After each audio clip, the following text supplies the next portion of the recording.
produksi dari Ecobag ini, kita konsepnya adalah memproduksi tas yang bisa di reusable. Jadi nggak ribet-ribet lagi kemana-mana, bisa bawa kantong. Terus kita juga lebih ramah lingkungan ya dibanding menggunakan plastik. Tata dulu, dirapikan dulu sebelum kita masuk ke bagian sablon. Oh, berarti dia udah langsung sablon nih ya? Betul. Di sini adalah proses untuk pemasangan tali. Oh, Ya. jadi nggak usah dijahit, udah langsung diperas aja. Keren ya, udah jadi langsung sama tali-talinya itu loh. Inilah tas jadinya kita yang dari tadi kita lihat proses produksinya dari awal sampai akhir. Oh, Ini adalah udah hasil tas jadi. pressnya nih teman-teman. Wah, dan itu. Jadi sangat rapi ya. Secara talinya ada di dalam. Wah, keren Dan ya. bentuknya seperti ini. Dan Bisa kalau dilihat kita hasil lihat dari detailnya tas ini rapi pressnya. banget ya. Ini bukan dijahit tapi dipres ini Ci ya. Betul.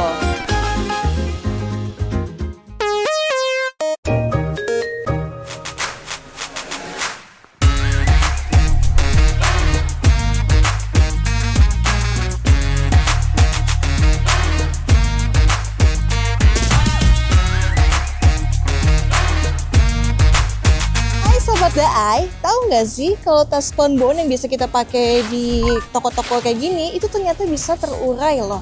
Dan aku salah satunya pengen tanya nih sama pembuatnya nih, sama Ci Herlina udah janjian. Halo Ci Herlina. Halo sahabat AI. Cici, aku bawa tas ini. Iya, welcome ya ke Cici. Ecobag. Produksi dari Ecobag ini kita konsepnya adalah memproduksi tas yang bisa di reusable.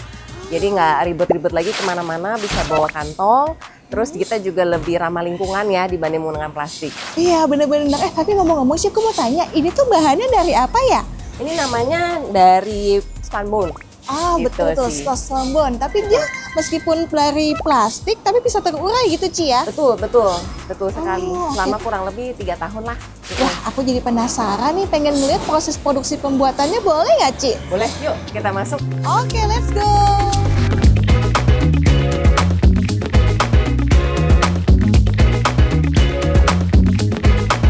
Oke, halo sahabat Daai, kita masuk yuk ke produksinya Ecobag. Oke, Wah, ini tempat pembuatannya nih Ci di sini. ya betul. Jadi pertama kali bahan akan masuk bentuknya roll-rollan seperti ini, banyak ya warnanya. Bisa dilihat ya dari sini sampai ke ujung itu full berdasarkan dari identitas brand masing-masing. Oh, bener, warnanya banyak pilihannya ya. Tapi itu gede banget Ci, setinggi aku. Betul. Nah, tentunya kita pasti nggak akan produksi dalam bentuk sebesar ini. Kita akan potong dan kita akan bentuk dia untuk siap diproduksi sampai akhirnya teman-teman nanti bisa lihat dalam bentuk tas yang sudah jadi.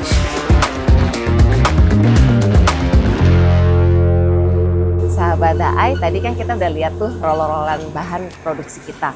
Dari roll-rollan itu kita akan bawa dan kita akan belah-belah nih. Yuk kita lihat produksinya. Oke, oh ini lagi dibelah-belah Ci ya? Bener, ini kita lagi proses belah-belah dari roll yang 1,6 meter itu, kita akan belah dari paling kecil itu 3 cm sampai selebar sesuai dengan kemampuan customer. Nah, biasa kan sesuai kebutuhan customer, ada memang mau buat tasnya lebih mini, ada yang membuat grocery bag, jadi dia butuh kapasitas yang lebih lebar. Nah, kalau teman-teman bisa dilihat hasil udah dipotong-potong, kalau bahasa teknisnya ini disliting. Jadi hasil dari slittingnya itu kita bisa lihat nih di sini. Oh, yang kayak gini Ci? Jadi hasil slittingnya itu ada yang lebarnya lebih kecil, ada yang lebarnya lebih besar, ada juga yang bentuknya juga kecil seperti ini. Jadi tergantung kebutuhan. Jadi ini adalah bagian-bagian dari tas. Jadi tas itu ada bagian depan, belakang, samping, kiri, kanan, dan bawah.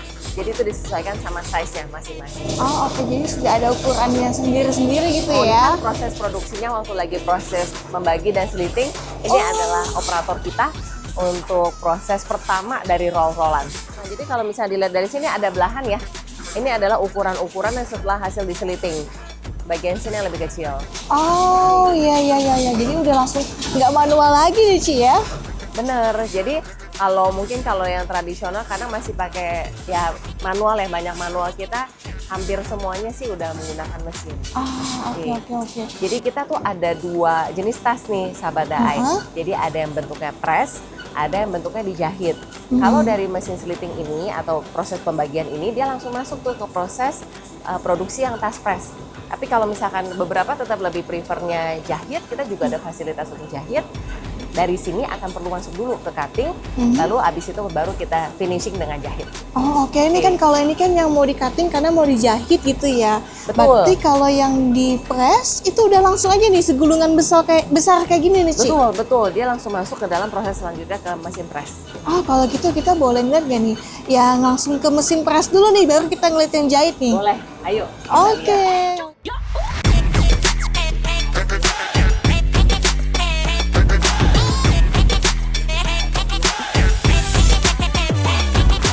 Oke, sahabat Daai, kita dari yang tadi proses slitting atau proses pembagian itu, kita masukkan roll ke bagian sini. Nah, ini udah masuk ke bagian sebelum dia akan disablon dengan brand customer kita. Oke, jadi bisa dilihat ya, ini akan dirapikan, ibaratnya seperti ditata dulu, dirapikan dulu, sebelum kita masuk ke bagian sablon. Oh berarti dia udah langsung sablon nih ya? Betul. Jadi kalau di sini kebetulan kita lagi pakai tintanya warna putih. Brand yang sedang kita produksi ini sesuai, kita tidak pernah mengubah desain dari customer kita. Jadi dari EcoBag sendiri sebenarnya bisnis kita adalah B2B ya. Jadi melayani kebutuhan konsumen. Biasa dari prosesnya konsumen akan udah bentuknya desain, kita akan layoutkan gimana supaya pas ke dalam proses produksi kita. Oke, bisa dilihat di sini. Canggih banget tuh, bisa otomatis ngesablon kayak gitu nih sahabat Daai. Wah keren-keren banget. Betul. Kalau udah kayak gitu hasil jadinya kayak gimana nih Ci? Ini mesinnya panas ya sahabat Daai. Jadi proses pengeringan ini adalah memang dari mesinnya. Jadi di sini bisa berasa hawanya agak panas ya. Karena langsung proses pengeringan di sini langsung. Karena dari sini kita akan langsung masuk ke dalam roll untuk siap di press. Kalau dia tidak kering dalam proses ini, kemungkinan dia akan lengket dan cetakannya akan buram. Oh dan bener. tajam. Karena kan dia Akan habis lengket juga. disabun kan basah gitu Ci ya. Betul, betul. Makanya harus kering. Oke. Ini udah Ini jadi. ada roll yang sudah jadi dengan cetakan. Oh ini udah jadi di sablon nih. Betul. Dan sudah kering prosesnya. Wah keren. Nah, dari roll yang sudah tercetak, kita akan masuk lagi ke proses selanjutnya, mesin kedua. Ini adalah mesin untuk proses press sampai ke finish good-nya. Oh berarti ini udah langsung mau di press gitu ya? Betul, betul. Oh. Jadi kita akan lihat di sini akan dibuka lagi rollnya, akan masuk ke dalam mesin press ini. Oke, di sini bisa dilihat, di sini adalah proses untuk pemasangan tali. Oh Ya. jadi nggak usah dijahit, Oke, udah langsung jadi di press prosesnya aja? pakai sistem ultrasonik ya. Dengan ultrasonik jadi menghasilkan, nanti saya bisa kasih lihat ke sahabat AI ujungnya akan seperti apa perbedaannya dengan jahit dan press. Wah canggih banget, coba Jadi kita masuk dalam lihat. sini untuk pemasangan talinya juga otomatis. Aha. Wih keren ya, udah jadi langsung sama tali-talinya itu. Wow.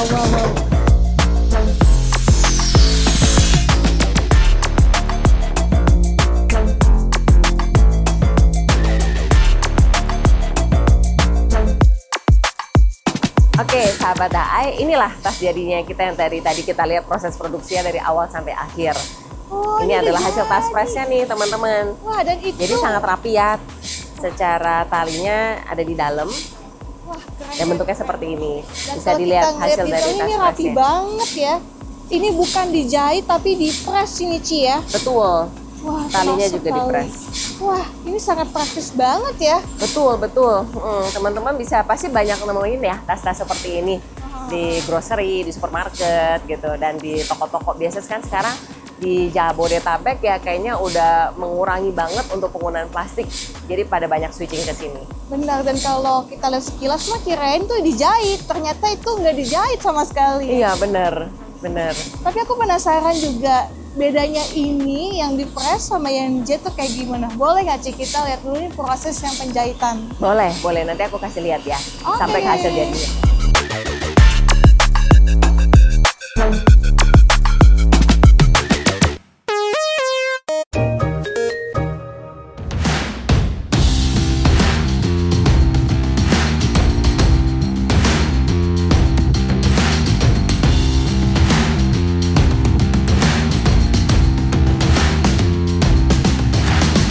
Oke, sahabat AI, kita sekarang lagi dimasuk proses untuk mesin cutting. Oke, kita bisa dilihat yang lagi masuk bahan warna merah. Dan biasa di sini juga banyak customer akan request ketebalan ya. Oke, berarti kalau yang ini tadi tuh yang habis dipotong kecil-kecil dan di cutting ini kadang untuk dijahit ini Ci ya? Betul, betul. Setelah ini kita akan masuk untuk proses sablon untuk masuk ke dalam jahit. Oh, oke, dan ini dipotong-potongnya pun juga sesuai ukuran permintaan gitu? Betul, betul. Sesuai dengan permintaan, di sini udah dilakukan adjust size juga. Kalau kayak gitu, habis ini diapain Ci? Habis ini kita akan masuk ke dalam proses sablon. Oh, sablon. Oke deh, kalau gitu yuk kita Yuk, lihat kita lihat. prosesnya yuk.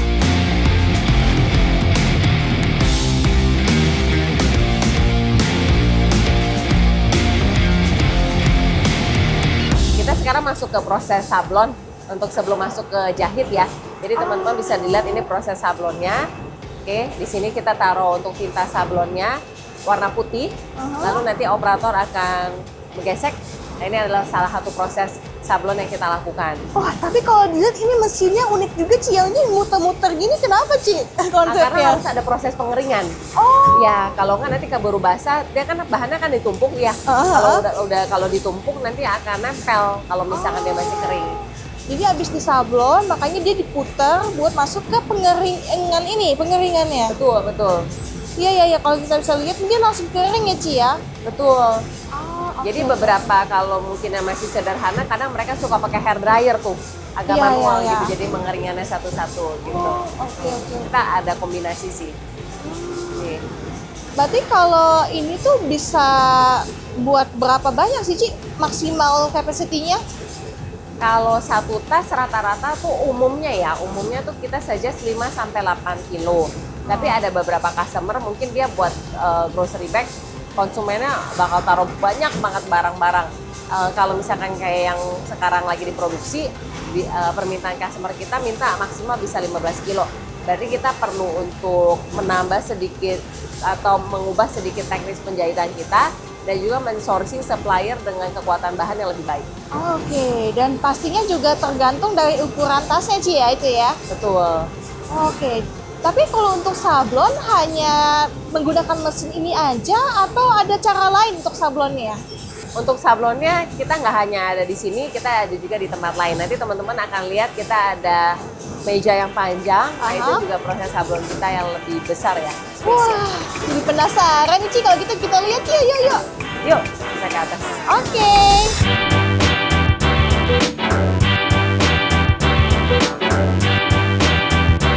Oke, jadi selain yang tadi kita lihat proses sablon di bawah, kita sekarang masuk ke lantai 2. Kita juga melanjutkan proses sablon dengan cara yang berbeda. Jadi di sini kita akan gelar meja panjang, terus kita akan lakukan sablon gitu dengan sesuai dengan desain dari customer kita. Oh, jadi ini sablon yang manual ya Ci ya? Di sini ya kita lakukan manual. Wah, ini langsung sepanjang ini nih. Wah, ini Bener. sekali nyablon bisa berapa banyak Ci? Sampai ujung gitu. Satu meja kurang lebih bisa 100 sablonnya. Wah, sepanjang itu nih Betul. ya. 100. Sepanjang hari nih nyablon-nyablon terus di sini Iya, ya. nggak berhenti. Pokoknya kerjanya sablon aja. Dan ini kalau sudah selesai di sablon ya, berarti ini diperhatikan sekali ya karena handmade ya Ci ya. Betul, karena menurut saya tas sih penting banget soal warna dan soal desain ya. Apalagi itu desain color dari brand.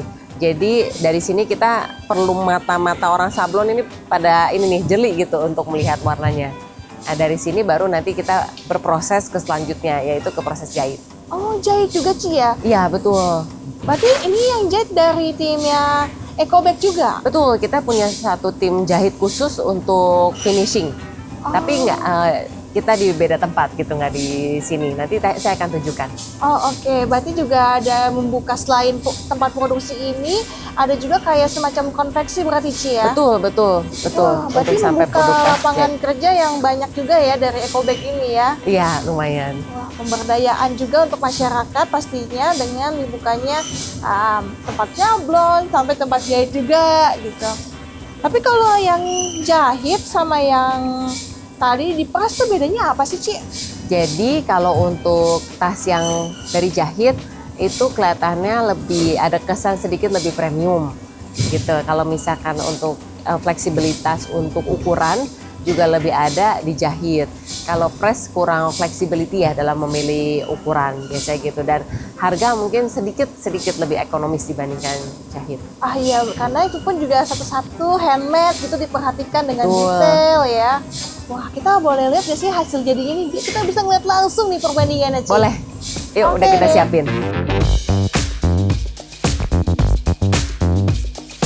Oke, jadi sahabat AI, ini aku mau nunjukin nih bedanya tas press sama tas jahit. Yang teman-teman lihat di sini, ini adalah tas jahit, jadi bisa dilihat ya bentuknya seperti ini. Oke. Kalau untuk yang press dia bentuknya seperti ini. Wah, cantik sih dua-duanya ya, tinggal selera ya, mau pilih Jadi yang mana ya. sesuai selera konsumen ya. Gitu. Wah, cakep. Ini ngomong-ngomong paling jauh dikirim kemana, Ci? Kalau kita 90% melayani konsumen di Indonesia, tapi kita ada sempat ekspor ke Amerika, ke Australia, dan Singapura. Keren. Kalau gitu kita pengen lihat-lihat lagi nih bentukannya, Ci.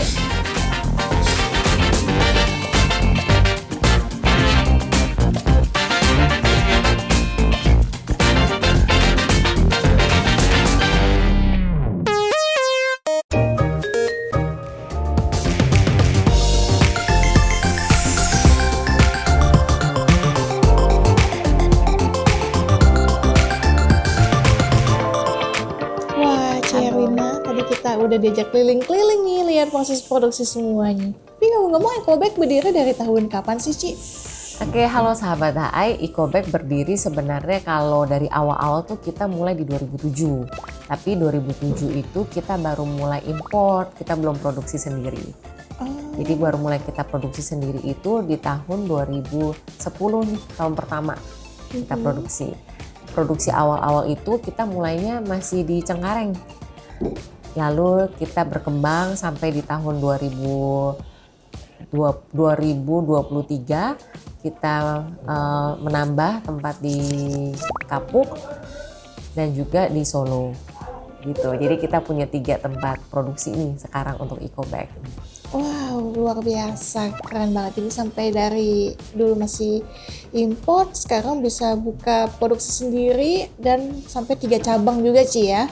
Ya, 3 tempat produksi. Karena memang kalau saya boleh cerita di tahun 2007 itu tren ini sebenarnya kita sempat lihat dan dengar dari teman ya, salah satu teman kita yang di Australia, dia bilang tren ini tuh lagi booming nih, bahwa teman-teman semua yang lagi di Australia itu mereka tidak menggunakan plastik bag lagi, mereka pakainya reusable bag, bentuknya seperti ini yang tadi teman-teman lihat ya, yang bentuknya tote bag dari Spunbond. Mereka banyak sekali pakai di department store, di convenience store, di grocery store, semua pada pakai ini. Nah, kita melihat harusnya Indonesia bisa mengejar lah gitu dengan tren yang ada di luar. Biasa kan Indonesia catch up tren kan sedikit perlu waktu ya gitu dibandingkan negara lain. Jadi kita berusaha untuk bawa tren itu ke Australia, tapi kita belum, waktu itu sourcingnya kan masih agak susah. Jadi kita coba impor dulu, habis itu kita lihat selama 3 tahun sampai 2010 kayaknya bisa deh kita bikin produksi sendiri, kita nggak mengandalkan impor, karena kalau impor kan secara timeline produksi agak susah ya. Terus kendala impor kan juga teman-teman di sini tahu banyak sekali ya kendala kalau diimpor gitu. Jadi kita start produksi, lalu dengan demand yang semakin meningkat, terus kalau mungkin sahabat DAI ingat beberapa tahun lalu sempat kan ada peraturan ya dari pemerintah bahwa penggunaan plastik sudah tidak diperbolehkan. Jadi dari saat itu juga kebutuhan juga semakin perlu ditingkatkan, kapasitas produksi semakin perlu diperbanyak. Jadi kita menambah spot produksi baru di tahun 2022-2023 lah, antara 2 tahun itu. Oke, jadi selain memang dari demand juga ya, Ci ya, dan emang dari tren, ini juga sebagai bentuk mendukung pemerintah, Ci ya, untuk mengurangi plastik sampah nih ya. Betul gitu. Jadi tapi untuk pihak brand menurut saya juga sangat perlu ya untuk tas seperti ini gitu, karena kalau plastik kan pasti untuk sebuah brand dan dipakai dan diingat terus-terus untuk end user kan terbatas ya. Biasa plastik orang pakai ujung-ujung pakai plastik sampah dan buang. Tapi ketika bentuknya udah dalam bentuk Spunbond, mereka cenderung tidak membuang. Jadi mereka akan pakai berkali-kali sampai mungkin nanti sudah tidak bisa dipakai lagi. Jadi reusable dan dia sampai bisa mengurai sendiri gitu ya. Betul, betul. Tapi kalau misalnya nih Ci, ada sisa-sisa gitu dari hasil produksi, apakah itu akan dipakai lagi atau justru dikirimkan kemana gitu untuk bekerja sama biar diolah kembali biar tidak terbuang sia-sia? Oke, jadi bahan sisa produksi kita bisa kita olah kembali dengan mitra. Berarti dikirim lagi ke mitra-mitra yang bisa menerima pengolahan sisa-sisa kain itu ya Ci ya? Betul, betul. Wah, jadi ini sudah sebagai sebuah gerakan agar zero waste gitu ya, bekerja sama juga dengan mitra lain yang memang sudah di bidangnya dalam pengolahan seperti itu ya. Betul, betul gitu. Jadi kita juga sangat mementingkan soal ini ya, efisiensi soal waste ini gitu. Jadi sebisa mungkin kita produksinya kita pikirkan, kita hitungkan baik-baik. Jadi meminimalisasikan waste yang ada.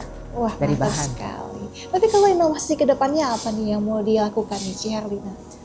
Jadi untuk sahabat Daai, kalau EcoBag ini nggak hanya memproduksi tas, jadi kita juga ada diversifikasi bentuk-bentuk tas lainnya. Misalkan seperti pouch, makeup pouch, bisa bentuk juga tas yang nggak hanya tote bag tapi bentuknya juga serut. Kita juga memproduksi banyak sekali thermal bag atau cooler bag buat F&B industry. Kita juga bisa membuat apron, celemek ya, yang biasa buat di dapur ya. Ini juga sekarang lagi high demand. Terus kita juga bisa buat banyak yang sekarang tuh pengguna bed cover ya. Tas untuk bed cover itu juga kita bisa produksi. Jadi basically semua bahan dengan menggunakan spunbond atau beberapa juga kita ada diversifikasi juga yang tanpa menggunakan spunbond seperti bahan belacu, bahan kanvas, bahan cotton, bahan kain-kain yang lain gitu. Kita juga banyak eksplor juga gitu sih. Jadi mungkin inovasi-inovasi ini yang kita terus mencoba untuk improve dan bisa melayani konsumen dengan lebih baik. Oke, apa sih Ci harapannya EcoBag nih dalam membuat tas spunbond ya yang lebih reusable dan juga lebih ramah lingkungan nih? Apa sih harapannya dengan adanya tas ini? Kita berharap ada memberikan sedikit ya, mungkin nggak bisa ngomong banyak gitu, sedikit ada dampak positif buat lingkungan yang kita tahu bahwa kalau misalkan sampah kemarin juga sempat menjadi isu ya, sampah di lingkungan Jakarta. Jadi kita berharap dengan adanya EcoBag lahir di tengah-tengah masyarakat, memenuhi kebutuhan customer kita, para konsumen atau para end user semakin sadar bahwa semakin cinta lingkungan. Saya rasa tren ini juga belakangan agak berubah ya, bahkan banyak campaign gitu yang sekarang ke arah go green, 3R, reduce, reuse, recycle gitu. Dulu kan mungkin 10 tahun apa ya itu 3R, apa ya itu go green, apa ya global warming itu kayaknya buat orang nanti dulu deh gitu. Tapi sekarang kayaknya dengan edukasi orang-orang semakin bagus, saya rasa orang-orang semakin aware, semakin green, dan saya rasa EcoBag semoga bisa hadir sebagai solusi di tengah teman-teman semua. Wah, mantap sekali. Terima kasih banyak nih atas inspirasinya Ci Herlina. Semoga semakin maju pastinya untuk EcoBag ya. Iya, terima kasih. Dadah Ci. Bye-bye.